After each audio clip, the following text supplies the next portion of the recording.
Now, the survival of the fittest was not a term that Darwin used, but it was more used a term of natural selection. Naturally to select who goes next or who succeed by natural processes. Natural processes. Another way for this to look at is not just natural selection, but options. If you're going to make a selection, that automatically gives you that you have option. Right? You have options, and those options you're going to select from the option. I have A, B, C, D, and I choose one of them. That would be, but these choices are made by natural selection, by natural processes. This is the premise of the theory of evolution, or the theory of certain social Darwinists. Now, those options would cause you, that says whoever or whatever naturally is making that selection would have to have intelligence to make choices. So not only the choices would have to be available, but the intelligence to make choice would have to be available. Now keep that in mind. So if you go back to this mousetrap, now you look at it, you have that spring. Now, what would require is that the mousetrap has to know that he wants to build a mousetrap. And the mousetrap needs to know that says, hit want to kill rats. Right? And that mousetrap now has to know that says he has to select a spring. But before the mousetrap select the spring, the mousetrap has to select a base. And he has to select connectors to connect the spring. Right? And so you say the mousetrap have the intelligence. Then the mousetrap have to select spring. So now he has to have an option of spring. So what option of spring will you put in front of it? How about a spring in a pen? The mousetrap now have to know that says, no, that's not good enough because it's not having enough force and it's configured wrong. Because you have to have a section on the mousetrap that to pull forward the catch or the trap. Right? So that's not going to work. So how about the spring in a car to make the car bounce around, the spring? Could the mousetrap select that spring? That's an option. What's wrong with that spring? It's too big, right? You need thousands of pounds or 1,000 pounds or something per spring to be able to work that spring. So we know that's not going to work. That spring is a bad spring. So again, we want to select another spring. How about we go with a mousetrap spring? A spring for a mousetrap. Ding, ding, ding, ding, ding. So the mousetrap knows I say, I need to select a spring for a mousetrap. Where did that mousetrap spring come from?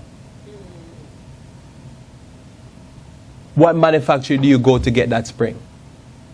Why did the manufacturer build a spring? Did the manufacturer know that it needs to be building spring for mousetrap? No, somebody now has to make the mousetrap and have to go to a manufacturer and say, I need this spring here because this spring is for the mousetrap I'm inventing. It makes no sense that the thing that is evolving is naturally selecting from what? Or is naturally developing why?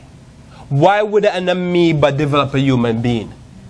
What does he understand about a human being? And why he says I need to keep inventing myself until I reach a human being? What is he selecting from? Because again, natural selection means that you have options. And you have the intelligence and you know how to incorporate it. Because again, even after you get the perfect spring, what do you do with it? Because how do you build a perfect spring without the catch? And without the safety? And without the cheese? And without the rat? And why would you want to kill a rat? Because you want to kill the rat because you know the rat is a nuisance. But how did you know the rat is a nuisance? Proverbs chapter 24 verse 13. Proverbs chapter 24 verse 13 says, My son, eat thou honey, because it is good, and the honeycomb which is sweet to the taste. Now we know there's nutrients there. We know that the pollens are taken off by the bees. And we know the bees, make their honey. And we partake of the honey. It's sweet. Why sweet?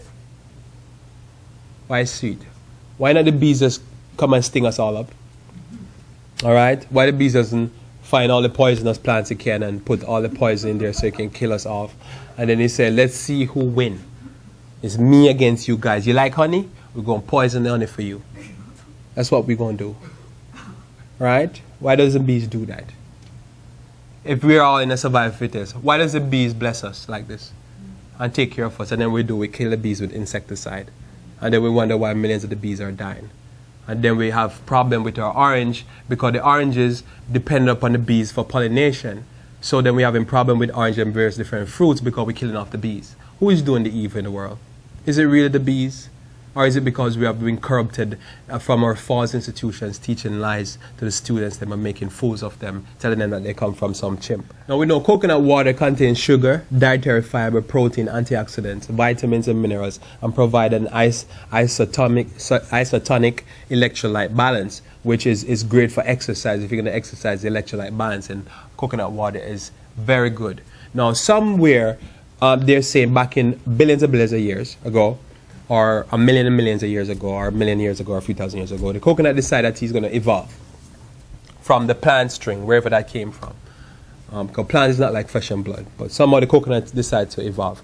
And the coconut says, you know what happened? I want to evolve, but by chance I'm going to evolve so that my water is very good for people, human beings, when they're exercising.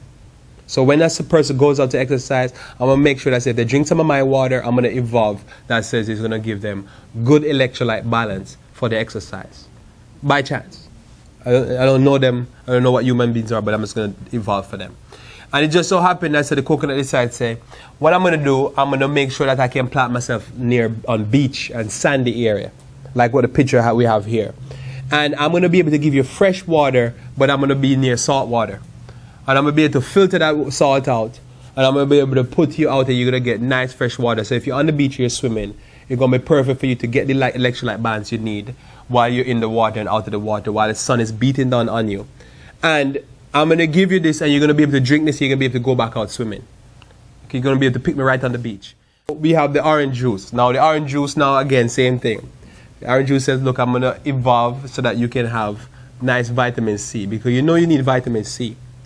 But I'm not going to stop there. I'm going to make sure I'm going to be planted in some dirt. And I'm going to take the water and the nutrients from that dirt and I'm going to make it organic for you, because you need organic juice and you need organic nutrients, because you can't get the nutrients of the dirt, because if you try to eat it, you'll get all kind of bacteria and poison you, hurt your tummy. And we don't want your tummy to hurt. So we're going to evolve again through process of natural selection, which again, natural selection is naturally selecting from options. And it says, my option is I want to have a lot of vitamin C. That's what the orange decides, through its intelligence that is inside of it. And then it's going to choose the right type of vitamin C. It's going to choose the shape of the tree. It's going to choose basically the shape of the orange. And it's going to make sure it has a nice protective coat with the rind of the orange, because they don't want animals to eat it, because it's not for the animals. It's for only the human beings that can peel it, right? Because human beings are going to peel it, and I want to make sure humans get to the human beings. And I want it to preserve. Because if the animals eat it, the human being will get it. I'm not evolving for the animals, I'm evolving for the human being. And probably only some animals could eat it. And so it decides the orange is an excellent source of thiamine, pantothenic acid, vitamin C, calcium, and potassium. And what happened, the orange says, you know what happened? What I need to do by chance is that through natural process of selection, I need to make sure that says I blossom at a certain time of the year and I bring forth my fruit in the winter season. Because I want to bring forth my fruit in the winter season, because I want, when you are deficient in vitamin C because of the hard bout of winters that you have to face, or the cooler climates that you will deal with in the winter time, that you'll be able to get nice Florida oranges so you can fight off your colds in the winter. And you want to build up your immune system. And I want to do this all for you. Now again, is this natural selection, or is it a creator God that loves us? It's a creator God that loves us and know that we don't want to come up with scurvy. So they call it scurvy dogs or anything like that. So they want to keep our gums nice and healthy. So they want to give us vitamin C. And so we can get our good orange, and we can get a good orange at the right season, because the fruits seem to know the season. Fruits know that says the berries need to come in the summertime, melons in the summertime, because that's the time you get hot. All right? And when you're hot, you need a lot of water. Right? So again, the fruit says that's the time. Even the carrots know that says the best thing you can get carrots and things with high in vitamin A is in the winter time, in the right season. And all these seasons are created by one big explosion, or what they call a rapid expansion of the universe. And so hence, we want to give you that at the right time. And so again, we look at this, we say, no, this is design here. This is creator here. The creator God wants to bless us and protect us, even in our rebellion. Creator God says, look, I want to take care of you all, because you need to be taken care of. And I don't want you to think that says in any way that life is about the survival of the fittest. Life is about each thing ministering to the blessing of the other person. And so next time you see an orange, don't hug it, because we don't believe in doing that. But thank the Lord for his goodness. Amen. What if we treat each other like Christopher Columbus treated the natives wherever he went? What would happen? What if we say, well, who have the money, who has the guns, who have the machetes or the swords? We could just wipe out everybody that treat us nice. Again, do we validate and say, oh yes, the survival fittest is the right policy, because they're fitter, they win out, and the weaker lose out.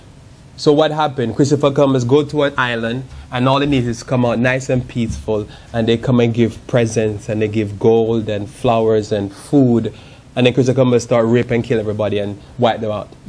And they will say, yay for Christopher Columbus, excellent job, he survived and they weren't fit enough. Is that what we say, or we say it was a monster? How do we view it? How do we? As we look at all these things, what is definitely obvious is that when God created the heavens and the earth, he created everything to minister to something.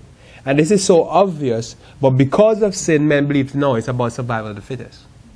But Christ here came and Christ showed us, says, no, the purpose of life is for you to minister to the other.